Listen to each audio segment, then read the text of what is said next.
വർഷങ്ങൾ SEO ചെയ്തിട്ടും വീണ്ടും ഓഡിറ്റ് ചെയ്യുമ്പോൾ കാണുന്ന 10 കോമൺ മിസ്റ്റേക്കിനെ കുറിച്ചാണ് ഈ വീഡിയോയിൽ പറയുന്നത്. നമ്പർ 1 എന്ന് പറയുന്നത് ക്ലിയർ ആയിട്ടുള്ള ഒരു അബൌട്ട് അസ് പേജ് ആണ്. കമ്പനിയുടെ ഓണർ ആരാണ്, അല്ലെങ്കിൽ ഫൗണ്ടർ ഡീറ്റെയിൽസ്, ടീമിൽ ആരൊക്കെയാണുള്ളത്, മിഷൻ, വിഷൻ എന്നിവ അടങ്ങിയിട്ടുള്ള ഡീറ്റെയിൽഡ് ആയിട്ടുള്ള ഒരു അബൌട്ട് അസ് പേജ്. നമ്പർ 2 എന്ന് പറയുന്നത് ക്ലിയർ ആയിട്ടുള്ള ഒരു കോൺടാക്ട് അസ് പേജ് ആണ്. Complete address, email ID, number, map embed ചെയ്ത് വെച്ചിരിക്കുന്ന ഒരു ഡീറ്റെയിൽഡ് ആയിട്ടുള്ള ഒരു കോൺടാക്ട് അസ് പേജ്. നമ്പർ 3 എന്ന് പറയുന്നത് പ്രൈവസി പോളിസിയുടെ പേജാണ്. നമ്മൾ കളക്ട് ചെയ്യുന്ന യൂസേഴ്സിൻ്റെ ഡാറ്റ എങ്ങനെ ഉപയോഗിക്കുന്നു, എന്തിനു ഉപയോഗിക്കുന്നു എന്നുള്ളത് സെൽഫായിട്ട് ഡിക്ലെയർ ചെയ്യുന്ന പേജ്.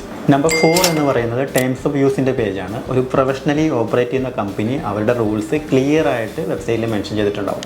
നമ്പർ 5 എന്ന് പറയുന്നത് ഫുള്ളി ഒപ്റ്റിമൈസ്ഡ് ആയിട്ടുള്ള ഒരു GBP പ്രൊഫൈൽ ഉണ്ടായിരിക്കുക എന്നുള്ളതാണ്. നിങ്ങളുടെ GBP പ്രൊഫൈലുള്ള അതേ അഡ്രസ്സ്, അതേ നമ്പർ, അതേ ഇമെയിൽ ID, എന്ത് ഡീറ്റെയിൽസ് ആണോ നിങ്ങൾ അവിടെ കൊടുത്തിരിക്കുന്നത് ആ സെയിം തന്നെ നിങ്ങളുടെ കോൺടാക്ട് പേജിലും മറ്റു പ്ലാറ്റ്ഫോമിലും അതേപോലെ തന്നെ ആവർത്തിക്കുക, ഒരു മാറ്റം പോലും ഇല്ലാതെ. നമ്പർ 6 എന്ന് പറയുന്നത് ബിസിനസ് എൻറ്റിറ്റി കൺസിസ്റ്റൻസി ആണ്. നമ്പർ 7 എന്ന് പറയുന്നത് ഓതർ പേജ് ഉണ്ടായിരിക്കുക എന്നുള്ളതാണ്. ബ്ലോഗ് എഴുതുമ്പോഴാണെങ്കിലും അതിൻ്റെ പിന്നിൽ ആരാണ്, എഴുതാനുള്ള വ്യക്തിക്ക് അതിൻ്റെ യോഗ്യതയുണ്ടോ, അയാളുടെ എക്സ്പീരിയൻസ്, എക്സ്പെർട്ടൈസ്, അതോറിറ്റി, ഇങ്ങനെയുള്ള കാര്യങ്ങൾ കംപ്ലീറ്റ് ആയിട്ട് ഡിക്ലെയർ ചെയ്യുന്ന പേജുകൾ. നമ്പർ 8 എന്ന് പറയുന്നത് ഒരു മീഡിയം പ്രയോറിറ്റി ഉള്ള ഒരു കാര്യമാണ്. നിങ്ങളുടെ ഒരു ബ്രാൻഡഡ് മെയിൽ ID കൊടുക്കുകയാണെങ്കിൽ കുറച്ചുകൂടി ഒരു പ്രൊഫഷണൽ ഫീലിംഗ് വെബ്സൈറ്റിൽ വരും. നമ്പർ 9 എന്ന് പറയുന്നത് സോഷ്യൽ മീഡിയ പേജുകളാണ്. ആക്റ്റീവായ ഒരു സോഷ്യൽ മീഡിയ പേജ് ഉണ്ടാവുകയും അത് നിങ്ങളുടെ വെബ്സൈറ്റുമായിട്ട് പരസ്പരം ലിങ്ക് ചെയ്ത് വെക്കുകയും അതിലെ അഡ്രസ്സും നിങ്ങളുടെ വെബ്സൈറ്റിലെ അഡ്രസ്സും എല്ലാം ഒരേപോലെ ഇരിക്കുകയും ചെയ്യുക. നമ്പർ 10 എന്ന് പറയുന്നത് പ്രൂഫ് ഓഫ് ട്രസ്റ്റ് ആണ്. കാരണം നമ്മുടെ സൈറ്റിൽ നമ്മളെക്കുറിച്ച് മാത്രം പറയാതെ നമ്മുടെ കസ്റ്റമേഴ്സ്, അവരുടെ റിവ്യൂസ്, കേസ് സ്റ്റഡീസ്, അതുപോലുള്ള ഇൻഫർമേഷൻസ് ആഡ് ചെയ്ത് എന്ത് റിസൾട്ടാണ് നമ്മൾ കസ്റ്റമറിന് കൊടുത്തത് എന്നുള്ളത് ഡിക്ലെയർ ചെയ്യുക.